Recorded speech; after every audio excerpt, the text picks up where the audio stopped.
Hi, I'm Peggy Farron, and we are live with the Understand Photography Show, where we talk about travel, nature, and fine art photography. Welcome to episode 57, just like Heinz ketchup, right? Anyway, I don't know if you guys have checked out our new online class, but Joe put it together over the summer. And if you've ever struggled with the catalogs and collections and organizing your files within Lightroom, you're going to love this class. It's the same format as our other software classes with just short little videos, like 2 to 5 minutes of one concept. Then you have time to practice. You can rewind the video if you want to look at it again, and then you move on to the next segment. And it's such a nice format for learning, but it's also a nice format for going back and saying, oh, I don't remember how to do something. You've got just a short little video to watch. So that's on our understandphotography.com website. And it's called I can't remember what it's called. It's one of the 2 Lightroom classes. The first one is getting started with Lightroom, and Joe did a great job on that one too. And then this one is about collections and catalogs and organizing your files. October 20th is the start of our next 4 weeks to Proficiency in Photography course. That's a live course with homework. I'm the teacher, so you're going to turn in your homework. You're going to learn how to shoot in manual. You're going to learn about lighting and composition and metering modes and drive modes, and we're going to make it easy. The first class you'll be shooting in the manual mode, and then you'll build on that the whole 4 weeks. It's a great class. It'll give you a good, strong foundation in photography. Again, on understandphotography.com, and while you're there, we have 2 multi-day trips. Joe Fitzpatrick is leading, one to the Everglades in January and one to what they call Florida's Forgotten Coast. It's like the Apalachicola area in the Panhandle, in the Crook. It is so beautiful up there. You can't believe it. I fell in love with that area. So we planned a cool photo trip. So join us.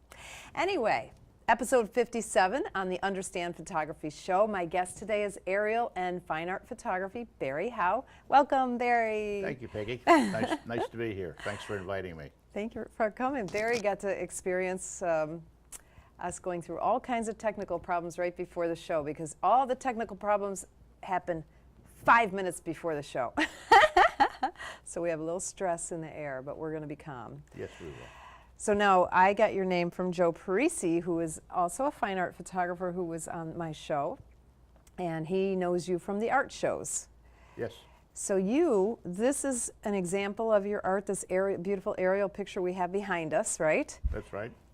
And you specialize in aerial photography? I do now. I started years and years ago in L.A. Okay, so you're from California? Well, I was, yeah, when I started. I started when I was 33 years old. Wow. Which I wish that I'd started 10 or 15 years before that, but I didn't. I sold signs, lighted signs, Las Vegas spectacular type signs. Oh, wow. With a big national company. But the photography came along. I needed an outlet, a creative outlet, because in the sign companies, my friends were the designers. Not the salespeople. Yeah. And we actually had designers that would design the signs and would photograph the buildings and then put the sign on the building, so we could take it to the customer and sell it. Okay. So anyway, all my friends were designers, and I needed some creative outlet, and it turned out to be photography because I just was a natural at it. I didn't have to work at it too hard. I wound up working hard at it, but yeah, just photographers to start, work hard. 35 millimeter, you just take it out and start shooting it. It's all manual, so it was pretty easy to start. But I understood later that a lot of people had a lot of trouble with it. They couldn't understand what f-stops were. I couldn't. It took me 3 years. They couldn't get it. I couldn't get it. I took class after class and nobody really taught me. That's why I'm such a fanatic about my own class, because everybody's like, oh my God, I didn't know how to shoot manual. I've been a photographer for 15 years. Because it's not that hard. But it isn't. I think the way people teach is hard or something. I don't know. There's only 3 concepts, 3 things you have to know, right? ISO, aperture, and shutter speed. That's about it. Pretty simple. Yeah. And you have to be able to form the actual photograph in the lens so that you get something that you can work with. Yeah, the now composition. With all the technical stuff that they have, what do you call it? Oh. We don't have to airbrush anymore. It's Yeah. all Photoshop. Yeah. So it's technically it's much easier to come out with a finished product. But I've known some people that had the fanciest cameras you could buy, and they couldn't take a picture to beat the band. I mean, Yeah, I agree with that. terrible photography. So now you were a commercial photography in LA, or like you I've always done shows. I started out started off as a fine art as a photographer? fine art photographer. Okay. But I quit my job and I became a full-time photographer, and didn't really know too much about the industry. Oh boy. But in LA, you had all the movie industry and all the huge studio rental places, and you could get answers to any question that you needed if you just went to the pro shop and asked the guy behind the counter, because they were all ex-professionals working in the rental division of the camera stores. camera stores. Because back then there were more camera stores. We don't have too many other. big ones. Yeah, not too many now. No. So anyway, so you were doing. I know you said you. Yeah, I started out. I did weddings, and I did promotional things where there'd be a party at a big resort or something, and I'd go and photograph the party. Anything to make a buck. Yep. I had know to- that you had feeling. To do it. You just had to do it. I'm in that boat. Yeah. Well, I eventually discovered that I didn't like that kind of photography, and weddings made me too nervous, because you can't mess up a wedding. You just absolutely can't. So I'd bring extra cameras and extra film, and I decided, nah, this is not for me. So when you said you started as a fine art photographer right away, you started doing the art shows. Yeah. So what kind of photography were you? What were you taking pictures of? Well, I was living in Marina del Rey in Venice at the beach, Okay. and I decided that I would take pictures of Venice, the pier and the old buildings and sunsets, and I just made little 8x10s with this little burned and brushed wood frame. Okay. And we had a Sunday art show in a parking lot every week, so I finally went out with a couple of A-frames and I started showing, and I sold a few things the first day. Ah. And then I found out about a little 2-day art show in Marina del Rey, and I went and begged the guy to let me in. So I made new A-frames. And by the time I finished with the show, I'd done it was pretty close to $550, and I had sold every single photograph that I brought to the show. Wow. Which I never did ever again. But the very first real art show I went to, I sold everything. So And I that gave you said, the "Geez." confidence to keep going. Yeah, I thought I probably can make a living at this.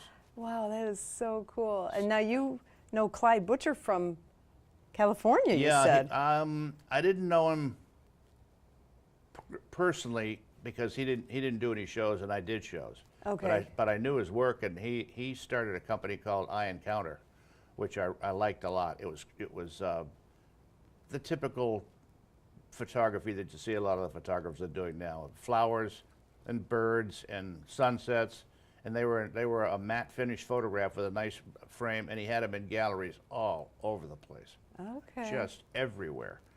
And it turned out that he was the one that started that. So I got to He meet started him what, through that. I don't understand. What did he start? He started the fact that you could buy photographs in galleries. Before that, you couldn't do art it. You galleries, couldn't. yeah. You had black and white with Ansel Adams and a few of the But super not many. famous, but not many. But he had color photographs that were affordable, and everybody was buying them. And he's the one that essentially started the art photography, as far as I'm concerned, in the United States. Oh my goodness, that's a great story. I didn't know that about him. But you know what? I have a story like that, because in 2009, when I went broke, I was trying to do whatever I could to make money in photography, because that's all I really know how to do. And I started doing event photography, and I started doing the events at the Naples Art Association. And they had very little photography. It was just kind of looked at like, it's not really art, you know? Well, now it's a complete opposite. It's mostly photography. So photography is now recognized, I think, as an art. But of course, yeah. it's also very saturated now. It It is. always has been, though. It's just more But so now. everyone pretty much does the same thing. They shoot Adirondack chairs on the beach, and they shoot the pathway through the tall grass on the sand dunes, and birds flying, and flowers, and bees, and butterflies, and stuff. I've never done that. I can't shoot that stuff. It just So what were you, okay, so you were doing scenes of Venice at yeah, first, and then it got to be Marina Del Rey, and then I probably took my first aerials of the Marina Del Rey area because it was being built then, and it was exploding. So I would go up in a plane, and then they started the Robinson Company down in which manufactured small helicopters right down in Palos Verdes. So I went down there and I got in a chopper and went up and Now- photographed. Now, so you have to pay for this plane? Oh yeah, you rent it and the pilot. You rent that in the pilot? And so you were just like, I'm going to take pictures and hope they sell. Yeah. I'm going to put this money into it. See, you know what? That's a good business person, because a lot of the photographers in there are like, oh, I don't want to spend the money. And it's like, it's a business. If you want to make it into a business. If you don't have the product, you can't sell it. Yeah. Have to have it. You have to have it. I'm waiting right now for the cities to clean up all the trash from the hurricane so that I can go up and shoot. I've been waiting for the cranes to come down off of Marco. See, I only photograph Marco, and Isles of Capri and Goodland, and Really? I don't do Naples anymore. You did, though, in the past. Oh yeah. So why such a narrow market? Because I do all my art shows on Marco, and Marco's an island, and people buy their island. They buy it. So this is this That's big picture behind us yeah, and I can't. is a picture of Marco Island. That's Marco. Yeah. Okay, and this is a sample of what you sell. This is I do larger and also smaller. Wow, So that the is so whole range cool. of from essentially $20 up to $2,500. Now, you are very unique in the photography world because you are still shooting film, right? That's right. Yeah. I'm probably too stupid to get into digital, but I love this. I have a small digital that I use for I'd call them snapshots. But this is the one that I use. Now, this camera, because remember, this is a podcast as well. This Right, it's camera, tell us about this camera. What's it Well, called? it's a Pentax 6x7, which is 6 by 7 centimeters. The old Hasselblad used to be 6 by 6. Okay. So they would get 12 shots on a roll, and I get 10. You get 10 shots on a roll of film. But the camera shoots in the 8 by 10 format, or Okay. 11 by 14, where Right, the Hasselblad would only shoot square. Right. So you didn't have to tip the camera which way and that way, but when you'd want to make an 8 by 10, you'd have to cut part of the image out. Right, I know. So it didn't work for me. But this, I've got 3 of these, 3 of the Pentax 6.7s, and I'm thinking now that only one of them works right. Oh, no. But I found recently on eBay that there are about 15 or 20 Pentax 6x7s for sale on eBay. Okay, how much So do they cost? I'm just curious. Anywhere from right now in 2017. $250 up to about $700, depending upon how new they are and if they've got the meter on the top. Some of them just sell the body. This is the meter that comes off the camera. So you have to buy that separate. You need a meter, right? Or no? Well, if somebody had a spot meter, like a handheld, Oh, you would gosh. need one. But I this totally is forgot about that. It's been so long since I didn't have a meter in the camera. well, this makes everything come out right side up, whereas when you're shooting through a lens, it's backwards. Yeah. It's upside down and backwards. Right, okay. But the meter's a prism, and you go down, and it's a single lens reflex. Okay. So it straightens everything out, so you can shoot better. But Now, how wide is that lens? this particular one's only about 78. I have a fisheye that goes to about 160 degrees wide angle. Wow. That's what I used to photograph my baseball and football stadiums with. It was really wide. They claim it's 180, but the 180 is diagonal, which doesn't make yeah. any sense. So But were you doing the football stadiums as aerials as well? Oh yeah, everything. But that came later. That didn't come till the late '80s. So And you I were was starting in '73. Oh, So wow. I went all around the United States photographing national parks, and with a 4x5. And those were landscape pictures? Landscapes, yeah. Okay. So that's the same as everybody else is doing now, right? But you found your Pretty niche. much, but I was doing very wide angle, Okay. more like Ansel Adams. Okay. Just very wide angle, no telephoto stuff. A lot of the people now are shooting digital. In fact, almost everybody's shooting digital, so they're using zooms and a lot multi lenses. Yeah. But when I was switched to my 4x5, the view camera, it was all wide angle. Okay. All right. So you traveled around taking pictures, landscapes, selling them at art shows. How'd you end up in Marco Island? Well, How long have you been here? 16 years. Okay. Moved to Marco Island on 9/11. Wow. Right on the date? I hope you weren't flying that on day. the date. We didn't find out about it until noon when I went to the bank because my wife and I were packing all morning and we didn't even know about it. Wow. So I heard it on the radio before I got out of the car and had to sit there.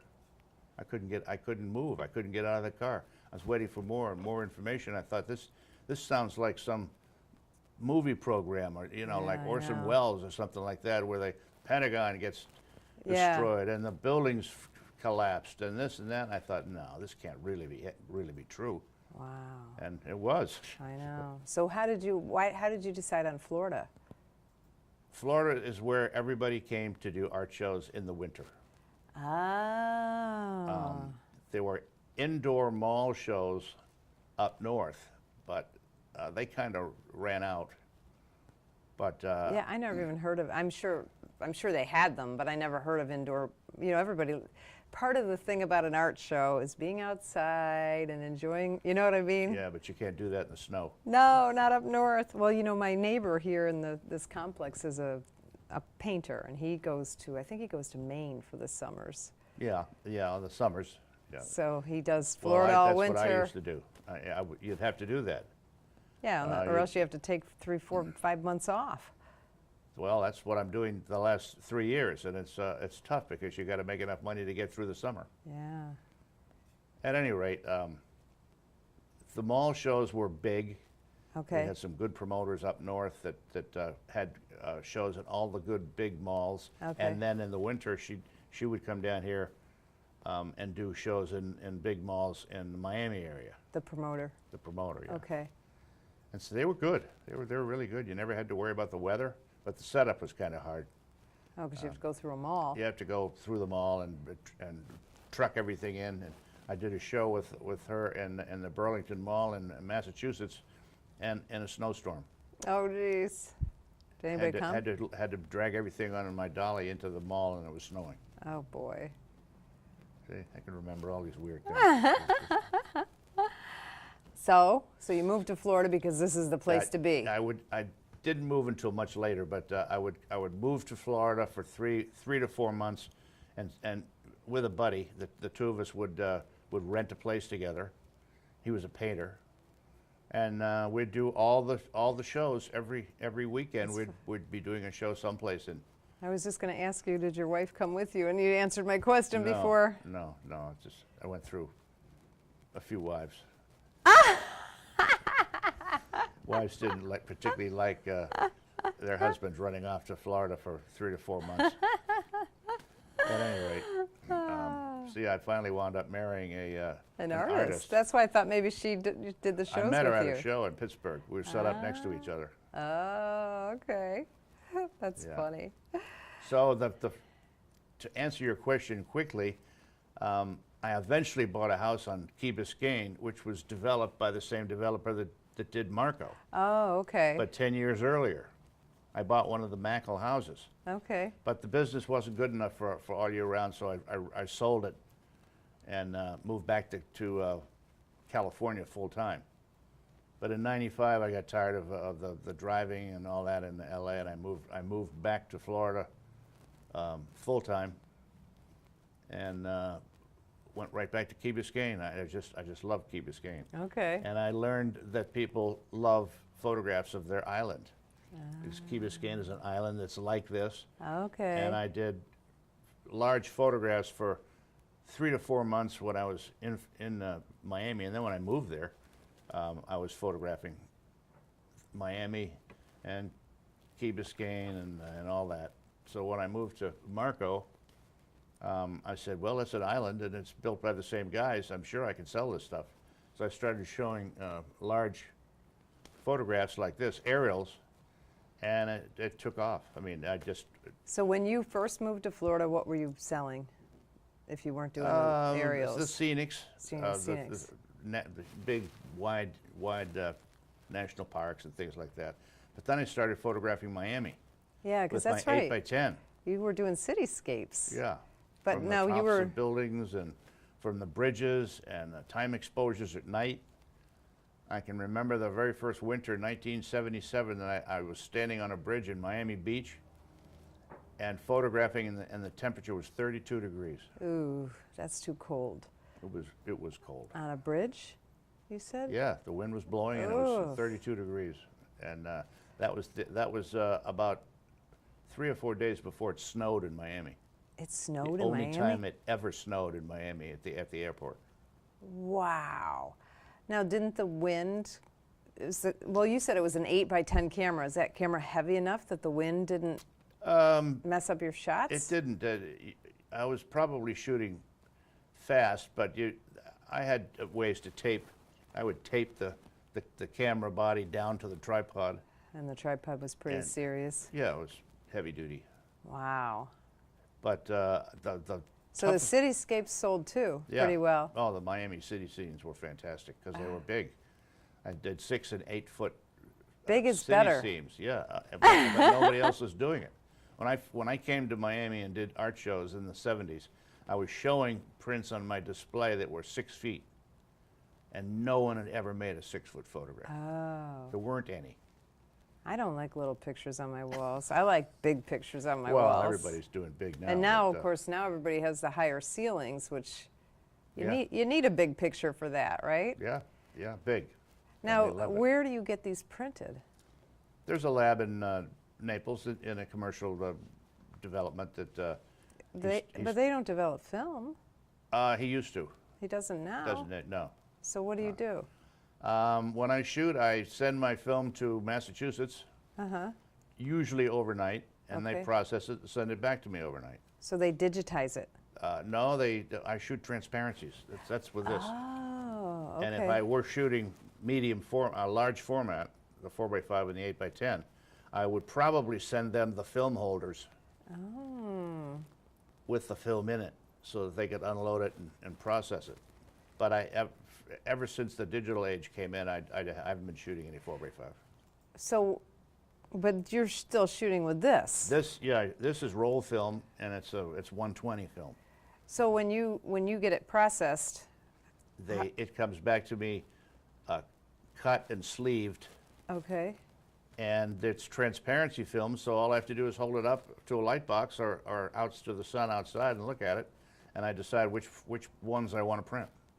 And then from there, From there, I have a girl up in Bonita that scans for me. She's got a much better scanner than my that's lab. G&H? Yeah, or- yeah. I got to get her on the show. I keep forgetting about her. I Yeah, got to write she's- it down. Yeah, she's good. Well, anyway, she loves to scan my transparencies, and then she retouches them and fixes them all up. She loves it because she says the film is so sharp and has such great color that she really loves to work with it. Well, you know, what's her name? I can't remember her name, but when I first started, she was working at High Tech as their Right, retoucher, right. and we were film back Right, then. I was right. working for another company, and she did the retouching on the film, anything we needed on the film stuff. And we were so amazed by, like, she was like a genius. I'll think of it. I can't. I can't think of her name it's either. not coming to me right now. But anyway, Anyway, she's been around a while. she tells me that it's better, that the quality that I'm getting out of my Pentax is better than any digital she's ever seen. Wow. But now the digitals are getting so good that if you have lots and lots and lots and lots of money, you can afford to buy a medium format digital, Yeah. up into the $20,000s or $30,000, and you probably can get the same quality, but I already have the quality I want, You have no need, so I don't, no I don't reason. need to do it. Okay. I can get the film. The only problem is that I'm led to believe they don't make Pentax 6.7s anymore. Okay. And so the tech people over in Miami that used to fix my cameras can't get the parts. Oh. So they don't work on Pentax 6x7s Is that anymore. Southern so, Photo? yeah. Yeah. You know, he'll be here November 4th if you need to talk I to went him. over there a while back, and they weren't particularly nice. Oh, And sorry. and they said they couldn't do it. They couldn't fix them anyway. So it's just, so I went all the way over there and that's a pain in the couldn't do butt. anything. So now I'm left with buying Pentax 6x7s on eBay. They're And all, where do you get the film? I get it in Miami. I just call them And they sell that kind of film? yeah, it's Fuji. And they deliver Fuji sells 810, 4x5 and 810 also. it? Okay. But they send it over to me overnight. Okay. That's interesting. So I buy it in Pro Packs, five in a box. And if I can ever get the island back to the way it was like this, I would probably be picking up about 15 or 20 rolls, because I've got people that are waiting for the 2018 Marco version of my photography. Oh. The last time I shot was 2014. Oh my gosh, and now... No, they're still buying them because it hasn't changed that much. No, I know. But And nobody else has it. Nobody else is doing any aerials. Not that I know of. I don't, you know, I heard, this is a rumor, but I heard it could be up to a year before they clean up all the debris. You know what? I'm not sure that even now that the piles of junk that's lining the streets, I doubt if you could even see it. Oh, Because you from look- from the aerial shots. Yeah, I doubt it. But Oh, okay. but they've cleaned up Marco, the boulevards, the ones that the main streets that everybody uses and the tourists use. Those are all they've cleaned cleaned it up. And the beach is cleaned up. I'm sure they probably did that first. Yeah, but the Marriott's not finished, so Yeah, the this Marriott- crane is still sticking up in the air. That's going to be a while, isn't it? No, they're moving really fast on it. Okay, the process is you get the film shipped to you from Miami, you send the film to Massachusetts to get processed, then you take it to Bonita she does any retouching you need, Yeah. and she does your large format. No, she doesn't do your large She format. can't. She didn't. No, High Tech does. And the then you prints. send it to a different place. Yeah, my main lab. So who holy doesn't moly. process anymore. Oh yeah, it's a lot different. I felt so guilty because High Tech used to be down at the end of this street, as you Yeah, probably right. remember. Yeah, sure. And it was easier for me, because I am a digital photographer, just to go click, click, click on the computer, send it to Kansas, and it showed up at my door 2 days later. It was easier for me to do that than to drive 3 blocks down the street, and because I'd have to go twice to go drop it Pretty off easy. and pick You- it you up. have- yeah, I'm. But it's like click. I don't even have to get out of my chair. You know? That's cheating. That's not photography. Tell you what, there's some things about digital photography that have made it easier. Most things have made it harder. Well, digital is super easy. It's This harder. The little camera that I've got, I don't even understand it. It didn't come with a book that told you how to use all the memos and all the everything. Oh, you have to download it on the computer. They don't come with Yeah. manuals anymore. I couldn't figure out how to arrange for my sunset to be, you shoot the camera and you put it on manual, and then it makes the sunset not the way I want it, and I don't know how to take 1 or 2 f-stops off. Or it's just Well, the smaller they are, the more complicated they are. yeah. And they're little computers. You know what I mean? They're cameras, but they're computers. That's why they're harder. I mean, I feel so bad for the new students that come in and they're just overwhelmed. They say, I need to learn everything about this camera. And I'm like, no, you don't. You just need to learn 3 things. Yeah. Aperture, and then we'll start you on the other stuff little by little, But I don't know half the things on my camera. It's crazy. My little Canon, it was about $300 5 or 6 years ago. It has 1 lens on it, it sits in your hand just like that. It's a little thing. It's about a quarter the size of my Pentax, and it zooms from 21 millimeters to 800. Oh my good. Is it a digital zoom or an It's optical a zoom? single lens reflex digital camera. Wow.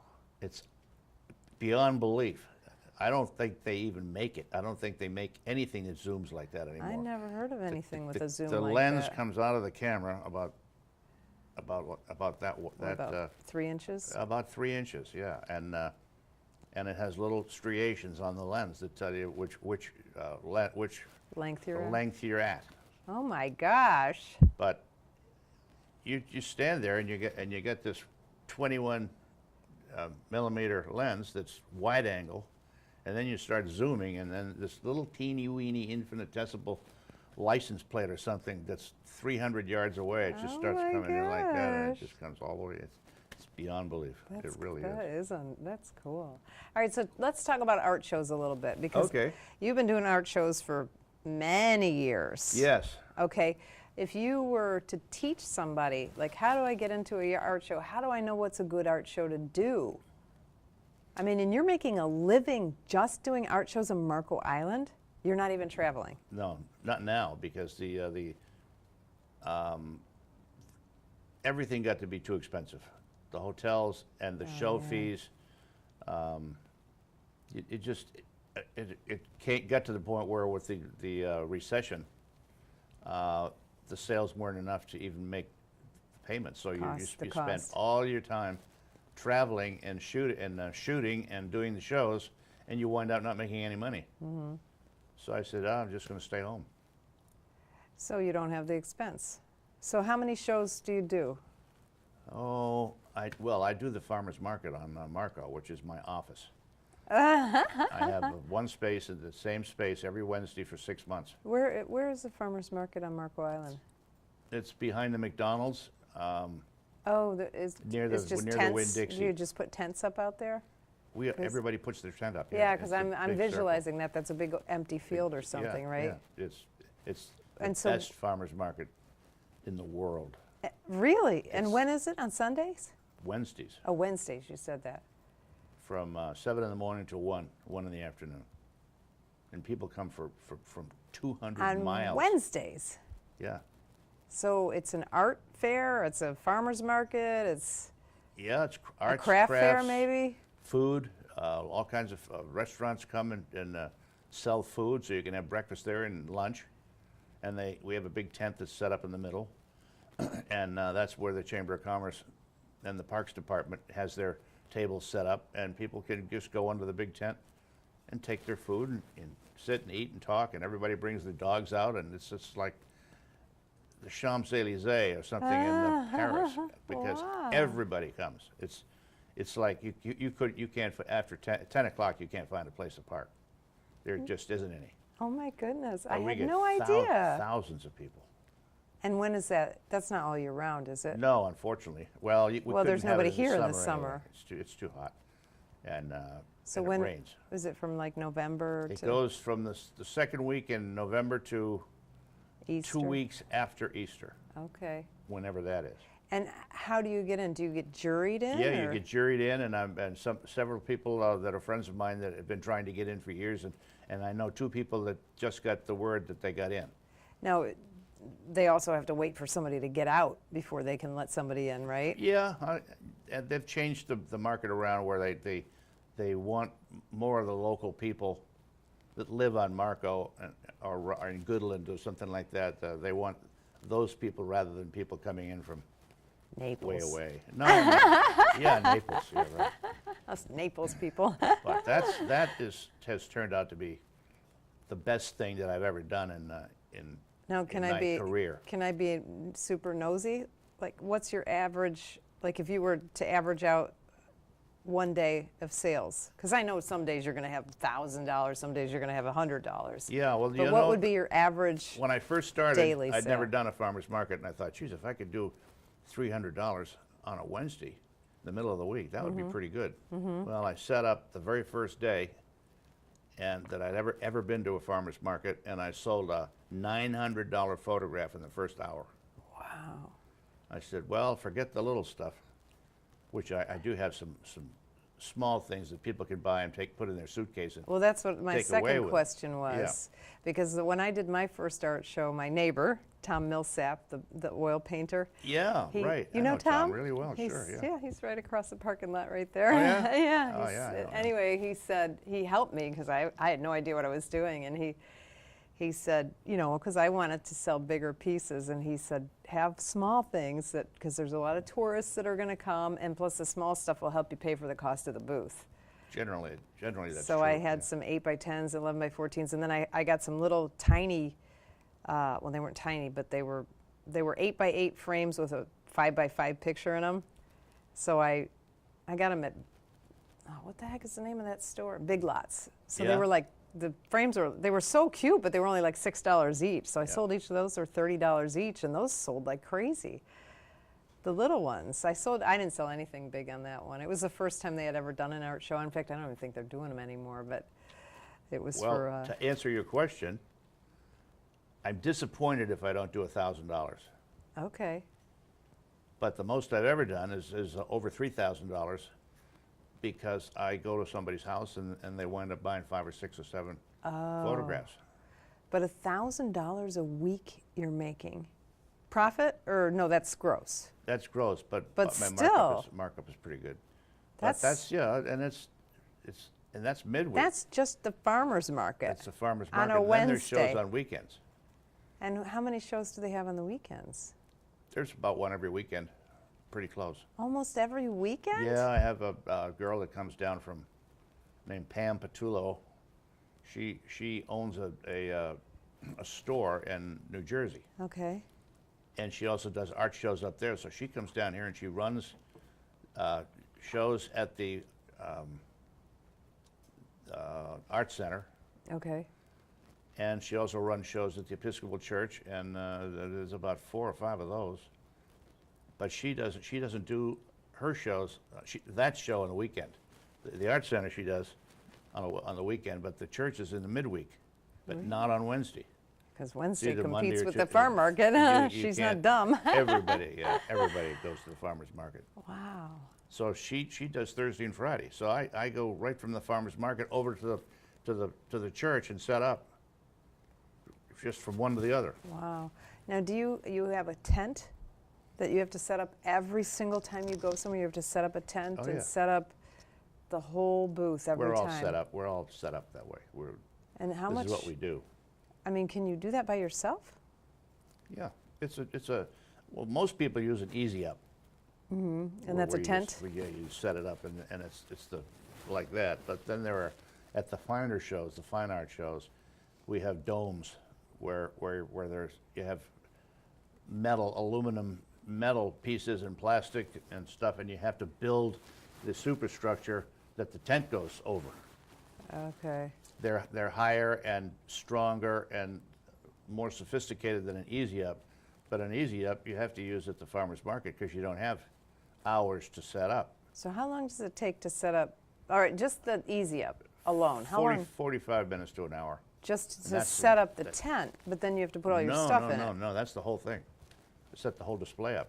In 45 minutes to an 45 hour? minutes, That's not too bad. I can park, I'm on the outer ring, so I can park right next to my tent. So I Some- just take it right out of the van and put it up, and then I take my photographs out. Now, And I have hang 'em. another question because you like to sell big photographs. Are they all on canvas? That's one of the questions. No, Some I framed? have 11 by 14s and 16 by 20s that are under glass with mats. I cut the frames, and then I cut the mats and mount the photographs. You do and your own framing? I do all that, yeah. Wow.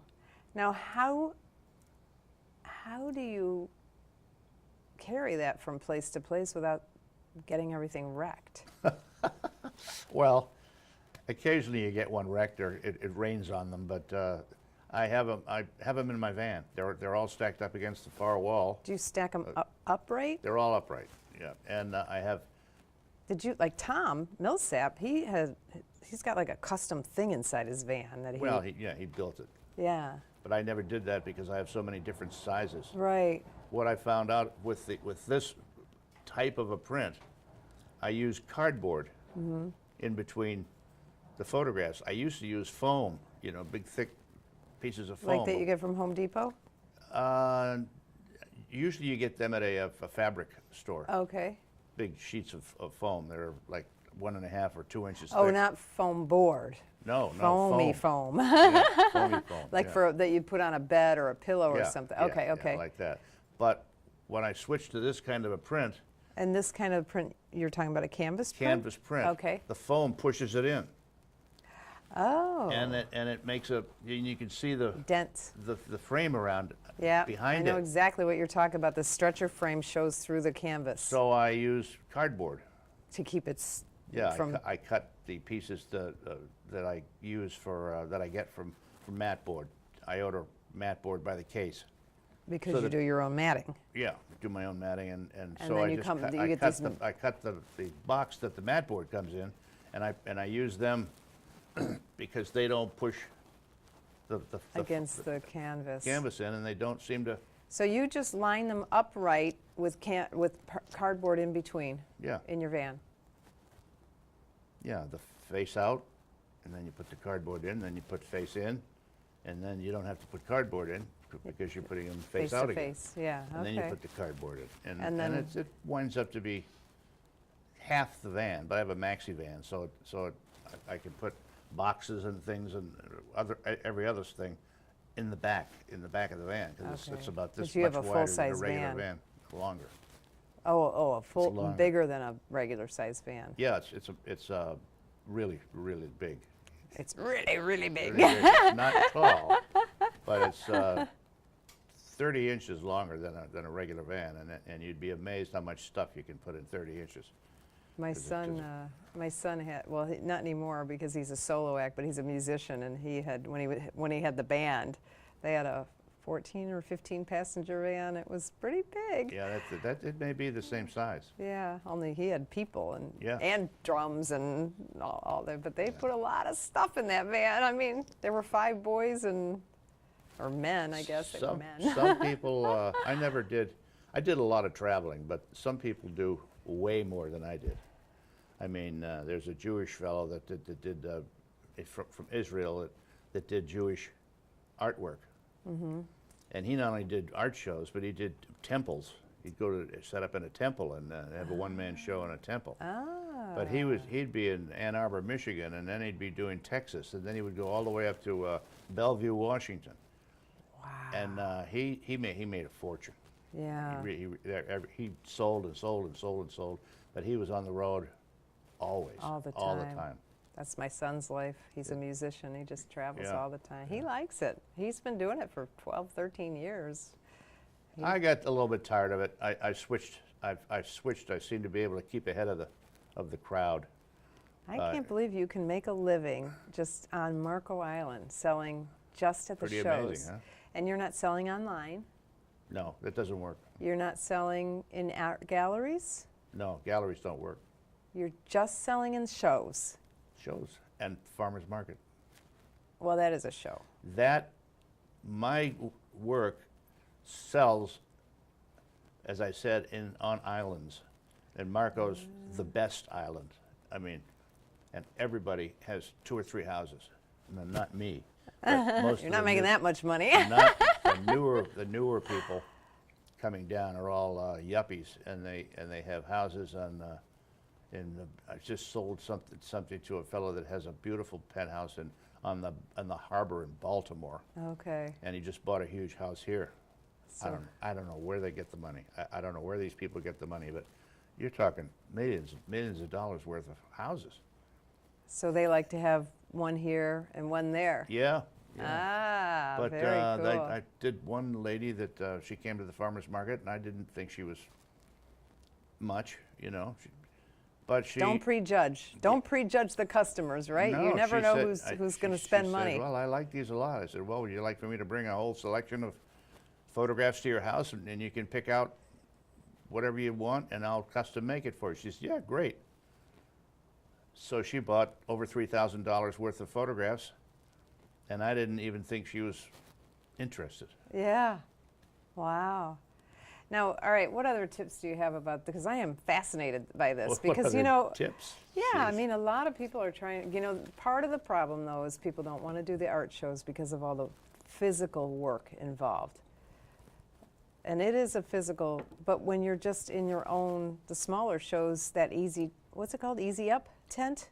Yeah, that's that type Is of a it tent. literally easy, though? Could I do it, who is a weak, skinny, little, old woman? You could definitely, yeah, you could probably get somebody to helps you set up, because you're going to have sides to hang your work on. So it's Okay. not just the tent. So the tent, could I do it, though? Yeah, Could I do it by myself? pretty much, yeah. Pretty much is not yes. Well, there's a lot of people, a lot of women out there doing it. Okay. So you So you they could put the do it. tent up, and then the side, what are the sides made out of? Many different things. There's a canvas that you can hang on, and it's stretched, so it's very light. And then So you could have pretty much only hang canvases on that? Because you no, couldn't. no, you can Could put. you put your heavy yeah. glass Yeah, front? yeah. They're, Oh, wow. they're light but they're strong. Strong. Really, really Okay. strong. I have aluminum, not anymore. I've got panels that are made by a company that specializes in art shows, and they're covered with carpet, and the carpet's treated with something where if it rains on it, the rain just doesn't bounces mold. right off. Oh, that's nice. Yeah, so I have them stacked next to my garage right now, and you can't even tell. They've been out there for almost the whole summer. And you In can't in the rainy you season? can't even tell that anything happened to them. That's amazing. You would handle something like, well, they also make a half panel. Mine are about 7 feet tall, and I handle 3 of them. I keep them in sets of 3. I have 9 of them. And Now, do you use those for dividers on your pictures too? no, they go in last. Okay. But they're big, right?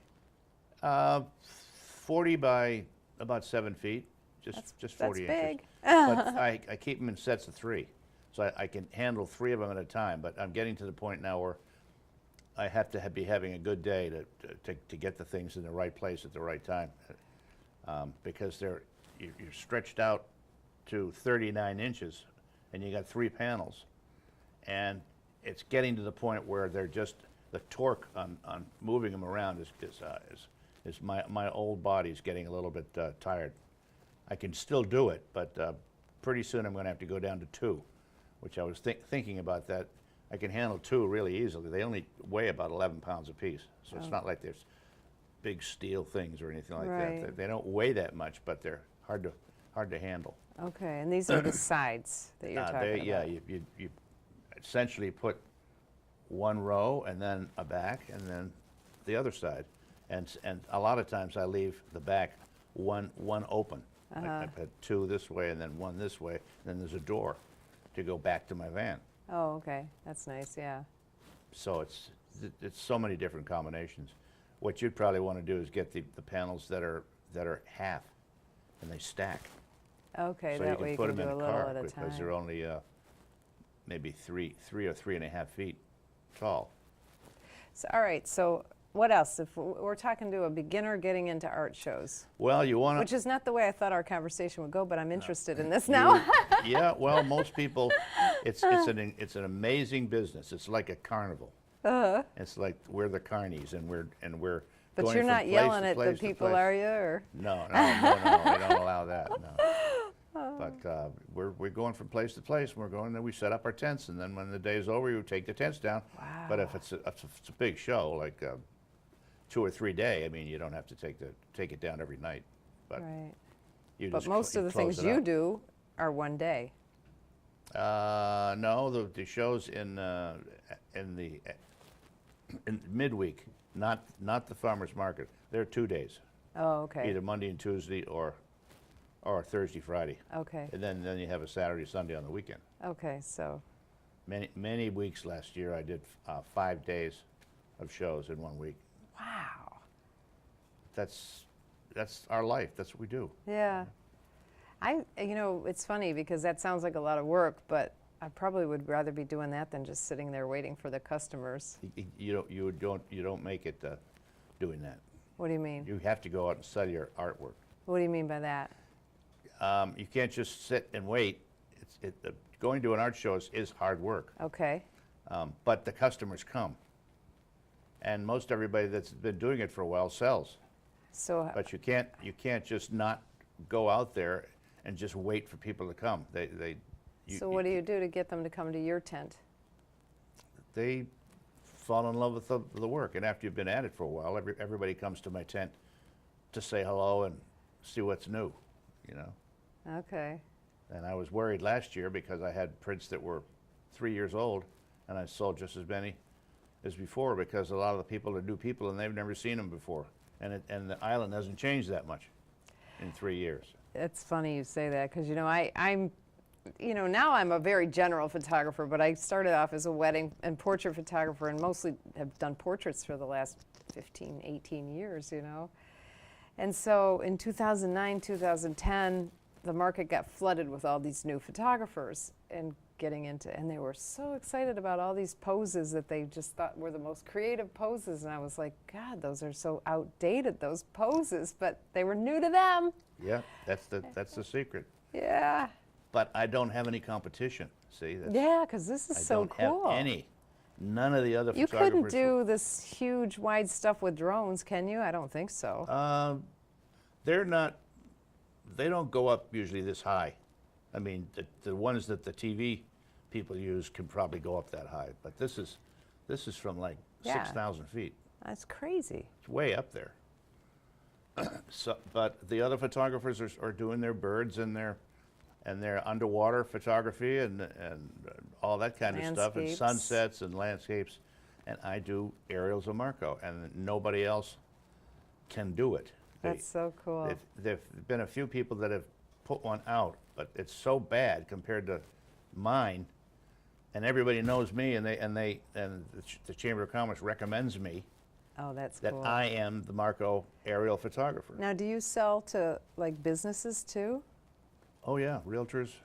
Do they come find you at the shows, or do they Yeah. search you Yeah, down? they come by and give me their card and say, need a couple of big new photographs. Come and see us. Okay. Yeah, that's So you make personalized sales calls as well. that's the way you generally sell big pieces. Okay. See I that? want to go and see their wall, and I want to tell it. Then I tell them what they need. Okay. I'm the designer consultant. So how do you do that? You meet them at an art fair. They come by and they're like, "Oh, this is really nice. I don't know the." So how would you, if that was a customer coming by and Well, like, they "Yeah, I like the work, this, and they but-" really want an aerial photograph. So I said, well, I'll come over and I'll look at your wall and I'll tell you what you need, and I'll bring a bunch of things from my browse box. I'll bring 8 or 10 Marco photographs, 11 by 14s, and we lay them all out, and then they generally decide which one or two or three that they want, and then I custom print them. But I'll tell them what they need, what the size they need, and I always tell them, don't get things too small because you're going to be miserable when I bring them over. And if you order a 30 by 40 and it should have been a 40 by 60, you're not going to like it. If it's for over a sofa or something like that, or if you got a big, huge wall. You've got to have a big picture. So I tell them, I said, you've got to. The very first 40 by 60 I sold as a family portrait. She lived in Colorado, I think, and you know, she came in to look at the pictures, and I showed her the different sizes, but she couldn't visualize, and of course she lived in Colorado or someplace far away, and so I said, go home and put tape, like masking tape or something on your wall to see how it will look. And she did, and I'm glad she did, because she goes, oh my gosh, it would have looked like a little postage stamp, because she had the big high ceilings, and you know, so she. I almost won't even make a print for somebody. I'm at that point in my career on Marco, where if I know it's not going to work, I won't print it. Yeah. I Yeah. just 'cause tell them you're not going to like it. I Yeah. don't want to make a little print for that wall. People can't visualize, you know, I learned that. That's why we bring, you know, when we do portraits, we bring them into the studio to look at the pictures on the projection screen. Yeah. So, and we say, this is, you know, they're like, well, I want a big one. I want like 11 by 14. Well, 11 by 14 is tiny, you know? That's something you put on some tiny little small wall. In their mind, 11 by 14 is like a 30 by 40, but they don't know until know. they see it. I know, it's really, So, and a lot of times I completely switch them from the one that they chose to something else. oh. Well, because you do know. You Yeah, are the artist. I You do, know what's going to look right. And I do black and white and sepia prints. okay. I have a whole bunch of old Marco photographs that I've collected from various places, and I do 1952, a quartet of photographs, 11 by 14, so 16 by 20s. 1952, 66, 68, and 2014. And you were able so to they- get the rights to those photos? Yeah, they're old. I mean, they go way back. The 1952, when I put together in the computer, my lab did it over 2 winters, from 25 U.S. government aerial photographs. Wow. Put it all together in the computer and took the grid lines out and everything, so it looks like a satellite photograph. That's cool. That is so cool. Now, how did you come up with this idea? I just come up with them. It just, and then you said, okay, well, you were selling in the art store, so you knew what was the aerials were working Pretty much, for you. yeah. I don't have to waste time shooting a bunch of stuff. A lot of the new photographers, they just go out and shoot because they're shooting digital. It doesn't cost much. It doesn't cost It anything. costs a really. lot of time, though, man. Well, Digital is so time-consuming compared to film. I mean, you just sit on that computer all the time, and that's well. something that I don't like about the digital. It's just life was easier before digital, for sure. Well, let me tell you how to get started. Okay. There's a magazine called, I can't even remember the name of it now. Anyway, it's out of Winter Park, Florida, and it's the Bible for the art shows. It's I'll think of it. I'll tell you later. And we'll but- put it in the show notes on our yeah, website. it's a fantastic magazine, all about art shows, and it features people and they critique each of the shows, and it's a national magazine, so you can find out where the shows are, and it is weekly and monthly and by alphabetical order, and how many shows are in Florida. That's awesome. And then when you get to 1 or 2 or 3 shows, you start talking to the person next to you and asking them, where are you going to go next, or what's a good show from my stuff, you know, because everybody doesn't sell well in the same show, Right. but everybody's friendly and They help each they'll other. help you. Yeah. One of the things, you know, I told you I did the events at the Naples Art Association for a long time, and that, here in Naples, that is a great association. They help new people. Like, they teach them things like that. You know, we've got a class coming up here at the studio. We've got an art business consultant coming up November 11th. Her name is Carolyn Edlin. She was on the show. You can look it up, guys. But we do a full-day workshop on how to sell your photography as art. So I know the book you're talking about because she talks about it too. I can't Sunshine think. Artist. Okay.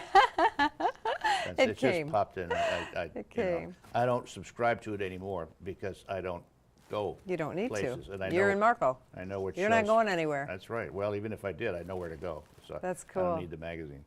That's But cool. I subscribed to it for 35 years. Wow. So what's next for you? You're doing your thing. You got it made. Made in the shade. I don't know. Made in the sun. I may bring back my football and baseball stadiums. That would be cool. I've got 27 of them at the Petite Gallery at the Art Center. We had our second Tuesday opening a couple days ago, Oh, okay. and that's all baseball and football. That would be cool. And people liked it. Everybody that went into the room liked it. They said, "This is so fun." I didn't even think about it being Well, fun. people are such fanatics about their. Actually, but Heather and I had a conversation about how fanatical people get about their sports teams. Yeah, well, I've got. When I had finished In about 2007, I had every Major League Baseball stadium. Aerials, interiors. I did a couple of posters Wow. with every Major League stadium. That, and I would think that would be cool to hang on your wall. Well, people came in and saw the display and said, "This is so different. It's so much fun. It's they get so tired of all those birds and flowers and bees and stuff. You know, all the photographers shoot."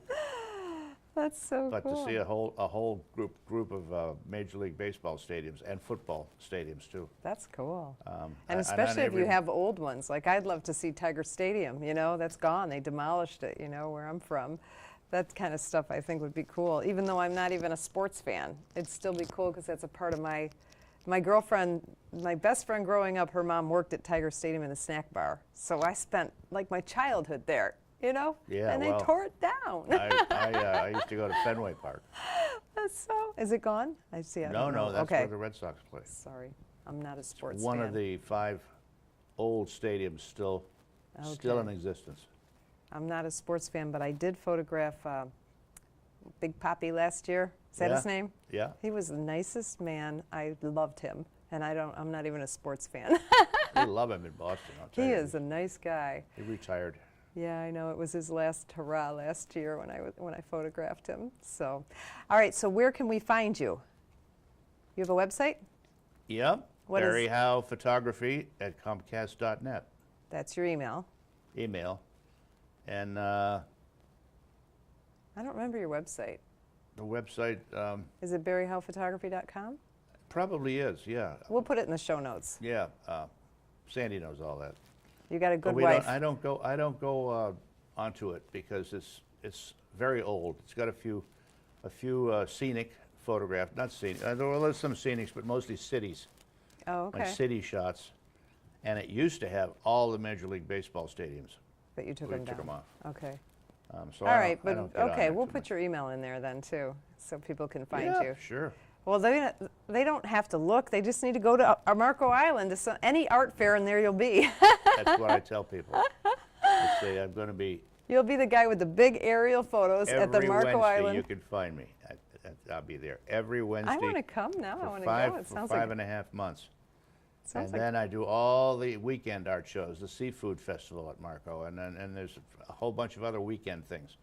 So I'm jamming like 7 days a week during the winter. that is so. I am so inspired by you because everybody thinks you have to do all this traveling and all this other stuff, and you're making a living right here in one Well- location, taking. You know, you're not out there like you said, taking every day, going out there trying to get more pictures because you have your niche. Finding the niche. See, this is what we teach in that Sell Your Photography as Art class. And my Find your baseball and niche, football narrow was it a niche down. too. Nobody had it. Nobody That's had it. cool. And I traveled and I sold really, really, really well with the help of my wife. She'd be in the booth selling, and I would be out in my van putting photographs together Oh, that's cool. at the big The big shows. big shows for Christmas, pre-Christmas. You know, like Oh, in a hall, a big hall.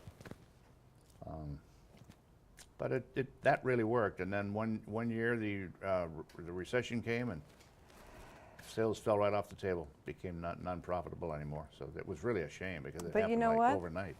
Well, believe me, I know. Remember, I started this conversation was when I went broke. I was there. well. Anyway, thank you for being on the show. I really appreciate it. I appreciated it. I told you it Time was just going to go flew by. fast. Yeah. He's like, a whole hour. I'm like, it'll go fast. Once I get talking, you can't shut me up. Hey, I got the same problem. So we are going to put all the information, links, and everything that we talked about in the show notes on understandphotography.com. Remember, there's no ing in understandphotography.com. I don't know why, but a lot of people are like, understanding photography. I tried to get that website. They want like $20,000 for it. I can't afford it. So understandphotography.com is where the show notes will be. Remember, look around because we've got hundreds of teaching articles on there, and our motto at Understand Photography is we simplify the technical. So we've got some really good articles in there. Joe's written some, I've written some. My friend Tom Tracy writes a lot for us. It's a good blog. So next week on the Understand Photography show, my guest will be local photographer Stefania Pifira. She's local to Naples, Florida now, but she's originally from Lake Como, Italy. But she has a brand new book called The Colors of Naples. So we're going to talk to Stefania next week on the Understand Photography show. So tune in to our Facebook page, Understand Photography Facebook page at 4 o'clock Eastern Time every Friday to watch the show live. Then from there we put it on YouTube. It's called the Understand Photography Show. Just do a YouTube search. And then we also make it into a podcast on iTunes. And please, if you would do us a great big favor, leave us a review. Leave us a review on iTunes, YouTube, anywhere. Make comments. It helps us so much. You can't even imagine how much help it is for us. I'm Peggy Farron. Thank you so much for watching episode number 57 with Barry Howe, and we'll see you next week.